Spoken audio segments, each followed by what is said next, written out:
जी तो आज हमारा चैप्टर 15 का लेक्चर नंबर 3 है और आज हमने Faraday's law of electromagnetic induction को प्रूव भी करना है और उसकी स्टेटमेंट को भी समझना है।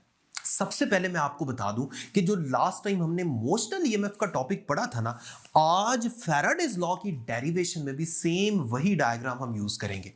तो सबसे पहले मैं डेरिवेशन करने लगा हूं। फर्स्ट कर ले, मेरे पास एक into the paper magnetic field है, यानी नॉर्थ पोल आपकी तरफ है, साउथ पोल दूसरी तरफ है और नॉर्थ से साउथ की तरफ मैग्नेटिक फील्ड लाइंस बन गई हैं।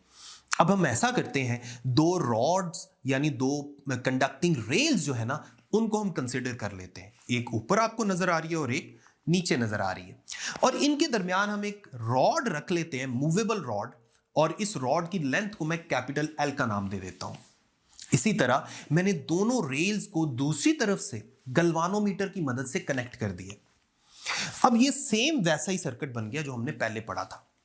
करना हमने ये है कि रॉड इस वक्त पोजीशन 1 पे है, मैंने इसको पोजीशन 1 से पोजीशन 2 तक मूव करवाना है।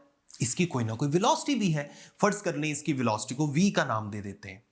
इसी तरह पोजीशन 1 से पोजीशन 2 तक आते आते इसने कोई ना कोई डिस्प्लेसमेंट कवर किया है, जिसको मैं डेल्टा एक्स का नाम दे देता हूं। और ये डिस्प्लेसमेंट कवर करने में जाहिर बात है कोई ना कोई टाइम भी लगा है, और इस टाइम को हम डेल्टा टी का नाम दे देते हैं। अब डेल्टा एक्स के बारे में एक छोटी सी बात देखें। पोजीशन 1 का गल्वानोमीटर, वो जो डिस्टेंस है टोटल, उसकी जो पोजीशन है उसको हम x1 कह सकते हैं। इसी तरह पोजीशन 2 पे जब ये आया तो यहां से लेके शुरू तक उस पॉइंट तक का जो टोटल डिस्टेंस है उसे हम x2 कह सकते हैं। तो बताएं जरा डेल्टा x को हम कैसे फाइंड कर सकते हैं? बिल्कुल ऐसे ही, डेल्टा x हमारे पास आ जाएगा x2 माइनस x1, यानी डेल्टा x की वैल्यू हम बड़ी आसानी से फाइंड कर सकते हैं। अब थोड़ा सा आगे बढ़ते हैं। मैंने जो मोशनल ईएमएफ का फॉर्मूला लिखवाया था आपको, minus V B L sine of theta, इसको हमने कैरी ऑन करना है। यहां पर देखें, v का मतलब था वेलोसिटी। वेलोसिटी की जगह हम लिख सकते हैं rate of change of displacement. तो v की जगह मैंने लिख दिया delta x divided by delta t, यानी total displacement divided by total time. बाकी आपके पास b है, l है और साइन ऑफ एंगल है। मुझे ये बताएं, यहां पर वेलोसिटी और मैग्नेटिक फील्ड के दरमियान कितना एंगल था? ये तो 90 डिग्री का एंगल बन रहा है, यानी magnetic field into the paper है और वेलोसिटी मेरी तरफ है, तो एंगल तो सीधा सीधा हमें नजर आ रहा है 90 डिग्री का है। तो साइन 90 हमारे पास क्या आ जाएगा? 1। तो हमारे पास बाकी क्या बच गया? Minus delta X over delta T B into L. अब इसको हम थोड़ा सा तरतीब इसकी सही करके लिख लेते हैं। मेरे पास रीअरेंज करके फॉर्मूला आ गया, माइनस बी ब्रैकेट के अंदर लिख लें delta x into L divided by delta T. इसे हम इक्वेशन नंबर 1 का नाम दे देते हैं।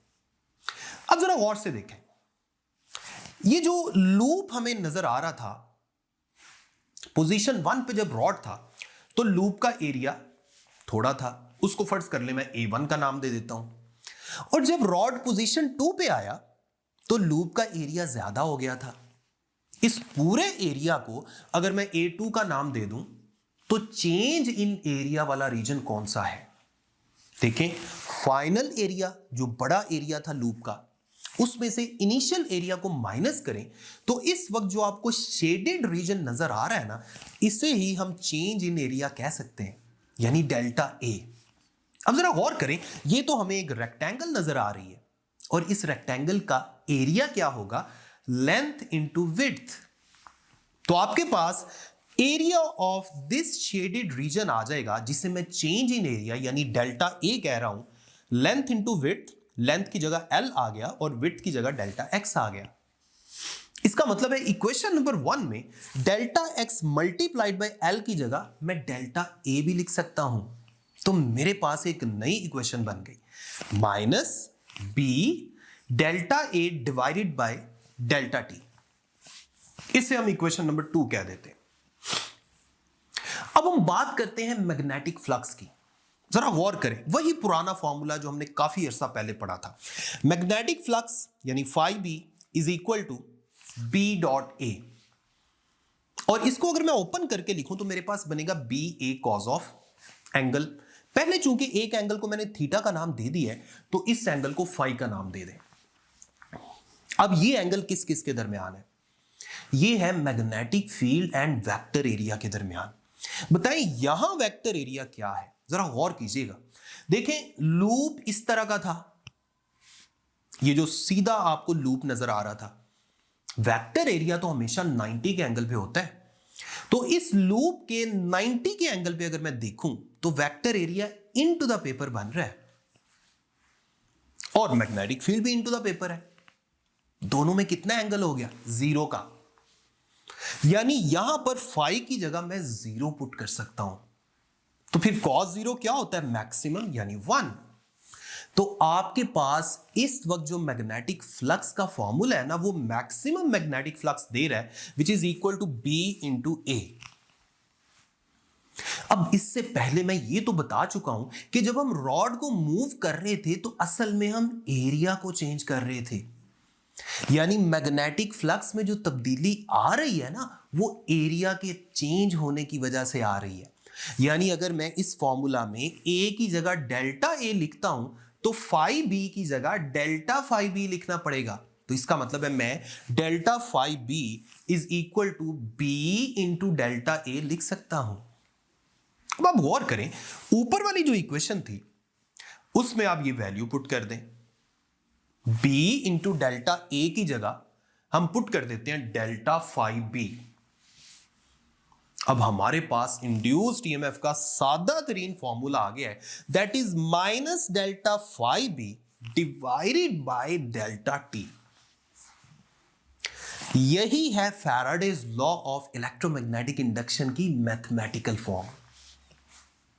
अब यहां तो चूंकि हमारे पास एक लूप था, अगर हमारे पास 2 लूप्स होते तो यहां 2 के साथ मल्टीप्लाई आप कर सकते थे, यानी इंड्यूस्ड ईएमएफ हमें डबल मिलना था। अगर 3 लूप्स होते तो हमने 3 से मल्टीप्लाई कर देना था। लेकिन अगर n लूप्स या n टर्न्स की हम बात करें तो मेरे पास इंड्यूस्ड ईएमएफ का फॉर्मूला आ जाएगा minus n delta phi divided by delta T. तो ये है फैराडेज लॉ की फुल एंड फाइनल फॉर्म। अब हम इस फॉर्मूला को देखें तो हमें नजर आ रहा है कि ये फॉर्मूला हमें बता रहा है induced EMF is equal to minus n times the total rate of change of flux through the loop. यही फैराडेज लॉ की स्टेटमेंट है। So we can state Faraday's law as induced EMF in a coil is equal to minus या negative of n times the rate of change of magnetic flux through the coil। तो Faraday's law की statement भी होगी, उससे पहले हमने इसकी derivation भी कर ली। यही आज का हमारा टॉपिक था। अपना ख्याल रखें, अगले लेक्चर तक मुझे अपनी दुआ में याद रखें। अल्लाह हाफिज।